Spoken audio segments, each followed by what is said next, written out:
অনেকক্ষণ ধরে কে যেন কড়া নাড়ছে। কড়া নাড়ার ধরনটা অদ্ভুত। দুটি টোকা দিয়ে থেমে যাচ্ছে, আবার দুটি টোকা। জানালার পর্দা দিয়ে বিনু উঁকি দিল। অপরিচিত একজন মানুষ। রোগা, মুখ ভর্তি দাড়ি, গোফের জঙ্গল। এর মাঝে দুটি চোখ জ্বলজ্বল করছে। বিনু ভয় পাওয়া গলায় বলল, কে? লোকটি খুবই কোমল স্বরে বলল, আমাকে তুমি চিনবে না, আমার নাম মিসির আলী। কোমল স্বর খুবই সন্দেহজনক। এরকম মিষ্টি গলায় একটা পরিচিত লোক কথা বলবে কেন? বিনু বলল, বাবা তো একটু বাজার করতে গিয়েছে, আপনি আধ ঘন্টা পরে আসুন না। বাসায় বুঝি তুমি ছাড়া আর কেউ নেই?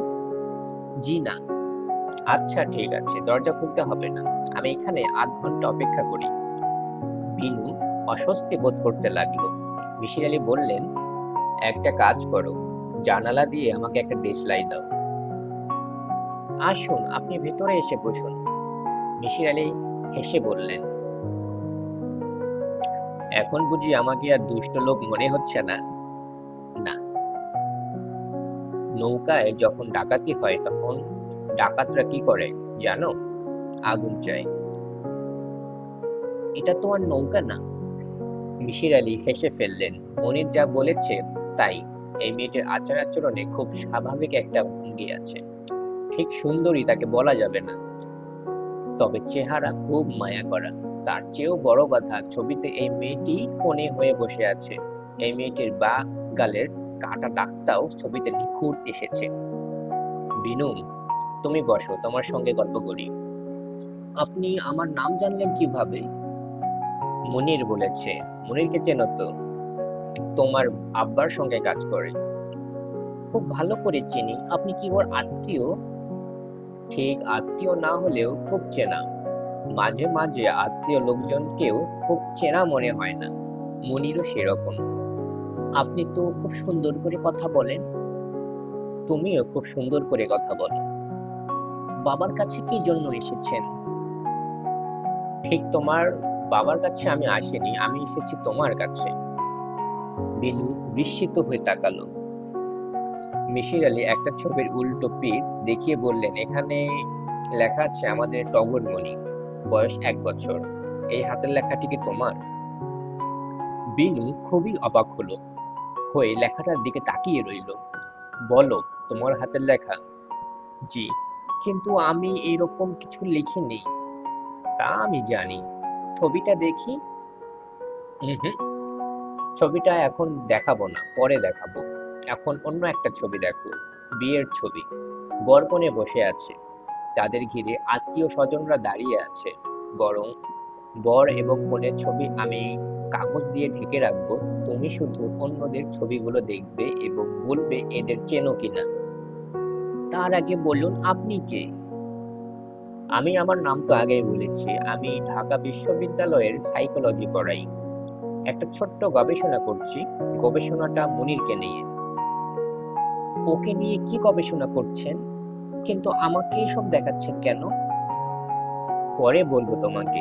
তুমি এখন ছবিটা একটু দেখো তো, চিনতে পারো এদের? হ্যাঁ, দুজনকে বাদ দিয়ে সবাইকে চিনি। এরা সবাই আমার আত্মীয়। আমার খালা, আমার ফুপু, এটা হচ্ছে আমার বান্ধবী লিজা, এটা আমার বড় খালার মেয়ে কনক, ইনি আমার ছোট মামা। মিসির আলী ছবিটি পকেটে রেখে দিলেন। বিনু তীক্ষ্ণ দৃষ্টিতে তাকিয়ে আছে। কিছু বলতে গিয়েও সে বলল না, নিজেকে সামলে নিল। মিসির আলী বললেন, তুমি কি কিছু বলবে? না, মনে হচ্ছিল কি জানি বলতে চাইছিলে। আমার কেন জানি মনে হচ্ছে এটা আমার বিয়ের ছবি। কিন্তু আমার বিয়ে তো হয়নি। আপনি এই ছবি কোথায় পেলেন? মিসির আলী চুপ করে রইলেন। বিনু কড়া গলায় বলল, আমি দরজা বন্ধ করে দিব। মিসির আলী নিঃশব্দে উঠে এলেন। বিনু জানালার পর্দার ফাঁক দিয়ে তাকিয়ে আছে। তার মুখ বিষণ্ণ, চোখে গাঢ় বিষাদের ছায়া। এই বিষাদের উৎস কি কে জানে? এখন রাত প্রায় 1টা, আন্দাজে বলছি, কারণ আমার ঘড়ি নেই। রাতের বেলা আন্দাজের সময় ঠিক করি। দিনের বেলা এই অসুবিধা হয় না। বেশিরভাগ মানুষের হাতের ঘড়ি থাকে। জিজ্ঞাসা করলেই সময় জানা যায়। যে আমার এই লেখা পড়বে সে বুদ্ধিমান হলে ধরে ফেলবে যে আমি আন্দাজে কথা লিখে সময় নষ্ট করছি। আসলে তা না। কিভাবে শুরু করব তা বুঝতে পারছি না। মিসির আলি সাহেব আমাকে চমৎকার বাঁধান খাতা দিয়েছে। শুধু তাই না, সঙ্গে খুব দামি একটা কলম, বল পয়েন্ট না, ফাউন্টেন পেন। কালির দোয়াতও কিনেছেন। দোয়াতটার দামই ৭০ টাকা। কলমটার দাম কত কে জানে? ২-৩০০ টাকা তো হবেই। এত দামি কলম, কিন্তু লেখা ভালো না। অর্থাৎ আমি লিখে আরাম পাচ্ছি না। মিসির আলি সাহেব বলেছেন আমি যেন রোজ লিখি, প্রতিটি খুঁটিনাটি যেন লিখি, কিছুই যেন বাদ না দিই, ভ্রমণের ব্যাপারটাই যেন লিখি। ভ্রমণ বলতে তিনি অন্য জগতে যাবার ব্যাপারটা বোঝাচ্ছেন। তিনি নিজে এই ব্যাপারটা বিশ্বাস করেন কি করেন না তা আমি এখন বুঝতে পারছি না। মাঝে মাঝে মনে হয় বিশ্বাস করেন, আবার মাঝে মাঝে মনে হয় করেন না। পুরো ব্যাপারটাই একজন নিঃসঙ্গ যুবকের কল্পনা ধরে নিয়েছেন। আমি তাকে একটি চিঠি এবং দুটি ছবি এনে দিয়েছি। এই প্রসঙ্গে তিনি একটি কথাও বলছেন না। আমি একবার ছবিটা চাইলাম। তিনি বললেন পরে পাবে। তিনি যে চুপচাপ বসে আছেন তাও মনে হয় না। আমার ব্যাপারে তিনি খুলনা গিয়েছিলেন, এটা হঠাৎ জানতে পারি। সেখান থেকে তিনি কি জানলেন আমি জানি না। ফুলেশ্বরীর শ্বশুরবাড়িতেও তিনি গিয়েছিলেন। আমার সম্পর্কে তথ্য সংগ্রহ করেছেন বলে মনে হয়। আমি নিজে যা জানি সবই তাকে বলেছি। এর বেশি তিনি কি জানতে চান কে জানে। লোকটির ধৈর্য অসীম, মমতাও অসীম। তার মমতার নানান পরিচয় পেয়েছি। কঠিন ঋণে তিনি আমাকে আবদ্ধ করেছেন। আমার পক্ষে ঋণমুক্ত হবার কোনো পথ আছে কিনা আমি জানি না। ঋণমুক্ত হতে চাইও না। কিছু কিছু মানুষের কাছে ঋণী থাকতে ভালো লাগে। মিসির আলি তেমন একজন মানুষ। আবারও আজে বাজে কথা বলছি। কি করব? আমি তো আর লেখক নই যে গুছিয়ে ঘটনার একটা ঘটনা সাজাবো। আমি তা পারি না। লেখক ছাড়া অন্য কেউই বোধহয় পারেন না। যাই হোক, মূল ব্যাপারটায় ফিরে আসি। আমি এখন প্রায় ১০০ ভাগ নিশ্চিত যে আমার পাশাপাশি দুটি জীবন চলছে। এক জীবনে আমার বাবা শৈশবে মারা গেছেন। প্রবল দুঃখ কষ্ট ভোগ করে বর্তমানে এই অবস্থায় আছি। অসহায় নিঃসঙ্গ এক মানুষ। অন্য একটি জীবন চমৎকার। এই জীবনে বাবা বেঁচে আছেন। আমি বড় কোনো চাকরি কিংবা ব্যবসা করছি। এখনো ঠিক জানি না। বিয়ে করেছি, জীবনটা বেশ সুখেই বলে মনে হচ্ছে। এই জীবনটাকে আমি স্বপ্ন জীবন নাম দিচ্ছি বোঝার সুবিধার জন্য। স্বপ্ন জীবনটাও পৃথিবীর মধ্যেই। কারণ সেখানেও আমি আকাশের চাঁদ দেখেছি। দুটি পাশাপাশি জীবন কিভাবে চলছে? দুটি কি সম্পূর্ণ ভিন্ন জগৎ? দুটো পৃথিবীর কি দুটো চাঁদ? সব মানুষই দুজন করে। এইসব প্রশ্নের আমি কোনো কূল কিনারা পাই না। কাজেই খুব বেশি ভাবিও না। চিন্তা ভাবনার দায়িত্ব আমি মিসির আলি সাহেবের উপর ছেড়ে দিয়েছি। আমি লক্ষ্য করেছি যে এখন আমি এ জগৎ থেকে স্বপ্ন জগতে খুব সহজে যেতে পারি। নিয়মটা খুব সহজ। নিজেকে প্রথমে খুব ক্লান্ত করে নিতে হয়। উপবাস এবং পরিশ্রম, এই দুটি জিনিস একত্রে চালিয়ে যাবার পর চোখ বন্ধ করে স্বপ্ন জগৎটির কথা ভাবলেই হয়। একবার স্বপ্ন জগতে চলে যাবার পর সেই জগৎটাকে সত্যি বলে মনে হয়। বর্তমানে যে জীবন যাপন করছি তাকে মনে হয় মিথ্যা জীবন। কোনটি সত্য কে জানে। জীবনকালে মুনি ঋষিরা বলতেন জীবনটাই একটা মায়া। আসলেই বোধহয় তাই। সবটাই বোধহয় মায়া। আমার এখন এসব জানতে ইচ্ছে করে না। যে কোনো একটি জীবনে আমি স্থায়ী হতে চাই। যদি এটা কোনো ধরনের অসুখ হয় তাহলে আমি চাই যেন অসুখটা সেরে যায়। সুস্থ ও স্বাভাবিক মানুষের মতো জীবনযাপন করতে চাই। মুক্তি চাই, পরিপূর্ণ মুক্তি। আজ এর বেশি কিছু লিখতে ইচ্ছা করছে না। এখন তৈরি হব ভ্রমণের জন্য। অদ্ভুত এক ভ্রমণ। এই জীবন ছেড়ে অন্য একটি জীবনে। মুনির খাতা বন্ধ করে উঠে দাঁড়ালো। বাতি নিভিয়ে সিগারেট ধরালো। মনে মনে বলল ভ্রমণের প্রস্তুতি। যাত্রা শুরু হবে। এরকম যদি হতো ওয়ান ওয়ে জার্নি, আর ফিরে আসতে হবে না, তাহলে কেমন হতো? স্বপ্ন জীবনটি কি খুবই সুখের? মৃত্যু ওই জীবনেও হানা দিয়েছে। টগরের মৃত্যু হলো। বাবা মার কাছে কত তীব্রই না ছিল সেই শোক, সে এখন বুঝতে পারছে না। কিন্তু ওই জীবনের মুনি কি গভীর শোক পেয়েছে তা সে রক্তের মধ্যে অনুভব করে। শোক এবং শোক, চারিদিকেই শোক।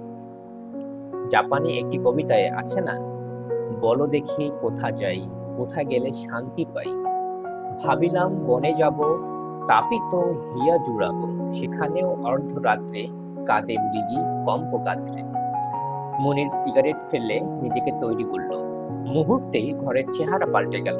সে দাঁড়িয়ে আছে সিঁড়ির মাথায়। তারা কোথায় যেন বেরোচ্ছে। ওই তো বিনু। আশ্চর্য, কি সুন্দর লাগছে বিনুকে। অসম্ভব সুন্দর। বিনুর চুলগুলো পিঠময় ছড়ানো। এরকম খোলা চুলে সে কোথায় যাচ্ছে? নাকি বিনু যাচ্ছে না, সে একাই যাচ্ছে? একটি কাজের লোক বড় বড় দুটি সুটকেস নিয়ে নামছে। তারা নিশ্চয়ই দূরে কোথাও যাচ্ছে। ঘরে দিনের আলো। কটা বাজে কে জানে। মুনির হাতের ঘড়ির দিকে তাকালো। 10টা 15। ঘড়ির ডায়াল সবুজ রঙের। বাহ, ইন্টারেস্টিং তো। এটা তো স্বপ্ন। স্বপ্নের তো রং হওয়ার কথা নয়। সে রং দেখছে কেন? কে বলেছিল স্বপ্নের রং দেখার কথা নয়? মনে পড়ছে না। নামটা মনে পড়ছে না। ম দিয়ে শুরু। মিহির? মুনির? না না না, মিশির। মিশির আলী। মিশির আলী বলেছেন ভ্রমণের সময় খবরের কাগজ হাতে নেব। খবরের কাগজ হাতে নিতে হবে কেন? মিশির আলী বলেছেন একটা খবরের কাগজ হাতে নেবে, কিছুতেই হাতছাড়া করবে না। কেন বললেন এরকম কথা? বিনু কেমন যেন বিরক্তি মুখে তাকাচ্ছে। টগর? টগর? মুনির চমকে উঠল। টগরকে কেন ডাকছে? টগর 4 বছর বয়সে মারা গেল না? বিনু কি ভুলে গেছে? এত বড় একটা ঘটনা কি ভোলার কথা? অবশ্য ভোলাটা অস্বাভাবিকও নয়। এই তো সে নিজেই অনেক কিছুই ভুলে যাচ্ছে। কি কি যেন তাকে বলেছিলেন মিশির আলী, এখন আর কিছুই মনে পড়ছে না। টগর? আমি কিন্তু খুব রাগ করছি। আর একবার মাত্র ডাকবো। এর মধ্যে তুমি যদি আসো ভালো কথা, না এলে তোমাকে ছাড়াই রওনা হব। মুনির অবাক হয়ে দেখল টগর এসেছে। 8-9 বছর বয়সে চশমা পরা একটা ছেলে। টগর বলল, আমি যাব না মা। বিনু বলল, খুব ভালো কথা, থাকো তুমি। বিনু তত্তর করে নেমে যাচ্ছে। টগর হাসি মুখে মুনিরের দিকে তাকিয়ে আছে। তার মানে কি টগর বেঁচে আছে? 4 বছর বয়সে ও তাহলে মারা যায়নি? এটা কেমন জীবন? অন্য আরেকটা? এর মানে কি? মুনিরের নিঃশ্বাস ভারী হয়ে এলো। সঙ্গে সঙ্গে ঘোর কেটে গেল। সে আছে তার পরিচিত জায়গায়। ভ্রমণ শেষ হয়েছে। মুনির বাতি জ্বালালো। খাতা খুলে লিখলো, মানুষের জীবন দুটি নয়, অনেক, হয়তো বা অসংখ্য। ক্লান্তিতে খাতার উপরই মাথা রেখে সে ঘুমিয়ে পড়ল। সারা রাত সেই ঘুম ভাঙল না। কত বিচিত্র স্বপ্ন দেখলো ঘুমিয়ে ঘুমিয়ে। কখনো মনে হচ্ছে সে মেঘে মেঘে ভেসে যাচ্ছে, আবার কখনো বা তলিয়ে যাচ্ছে গভীর সমুদ্রের অতলে। কি গাঢ় নীল সেই পানি। চারিদিকে শব্দহীন সময়। কি অসহ্য নীরব। এই নীরবতার মধ্যেও কে যেন নিচু গলায় তাকে ডাকছে। বিনু ডাকছে নাকি? এটা কি বিনুর গলা? আহ, কি সুন্দর করে না সে ডাকছে। আবার চুপচাপ। সব অসহ্য নীরবতা। মুনির স্বপ্নের মধ্যেই যেন কাঁদছে। চেঁচিয়ে চেঁচিয়ে বলছে, আমাকে মুক্তি দাও। কিন্তু তার চিৎকারের কোনো শব্দ হচ্ছে না। কি অদ্ভুত অবস্থা। তার ঘুম ভাঙল ভোরবেলা। প্রথম খানিকক্ষণ বুঝতেই পারলো না সে কোথায় আছে, কোন জগতে। সে ঠিক করলো আজ অফিসে যাবে না, সারাদিন রাস্তায় রাস্তায় হাঁটবে। দুপুরবেলার দিকে যাবে মিশির আলীর কাছে, এমনকি খানিকক্ষণ গল্প করবে। দুপুরবেলা বা দিনের আলোয় তার কাছে কখনো যাওয়া হয়নি। দিনের আলোয় লোকটিকে কেমন দেখতে কে জানে। তবে দুপুরবেলা ওকে হয়তো পাওয়া যাবে না। ক্লাসে থাকবেন কিংবা লাইব্রেরিতে থাকবেন। মিসির আলী ঘরেই ছিলেন। অবাক হয়ে বললেন, অসময়ে তুমি? ব্যাপার কি বলো? অফিসে যাওনি? জি না। আপনি ইউনিভার্সিটিতে যাননি? না। আজ বৃহস্পতিবার না, বৃহস্পতিবারে ইউনিভার্সিটি বন্ধ থাকে। কি করছেন স্যার? রান্না করছি। রোজ রোজ হোটেলে খাওয়া ভালো লাগে না। কি রান্না করছেন? নতুন ধরনের রান্না। আমি তার আবিষ্কারক। নাম হচ্ছে মিশির মিক্সচার। চাল, ডাল এবং আলু একসঙ্গে মিশিয়ে 2 চামচ ভিনিগার, 1 চামচ সয়া সস, একটুখানি লবণ, 2টো কাঁচা লঙ্কা এবং আধ চামচ সরিষা বাটা দিয়ে সেদ্ধ করতে হয়। সেদ্ধ হয়ে যাবার পর 1 চামচ বাটার ওয়েল দিয়ে দমে দিতে হয়। অপূর্ব একটা জিনিস নামে, খেয়ে দেখো। জিনিসটা যেটা নামলো তার চেহারা দেখতে খেতে ইচ্ছে করছে না, কিন্তু স্বাদ সত্যি চমৎকার। মনির অবাক হয়ে গেল। কি, কেমন লাগছে? জি স্যার, ভালো। আরো কিছু বিশেষণ দিয়ে বলো। শুধু ভালো, এর বেশি কিছু না।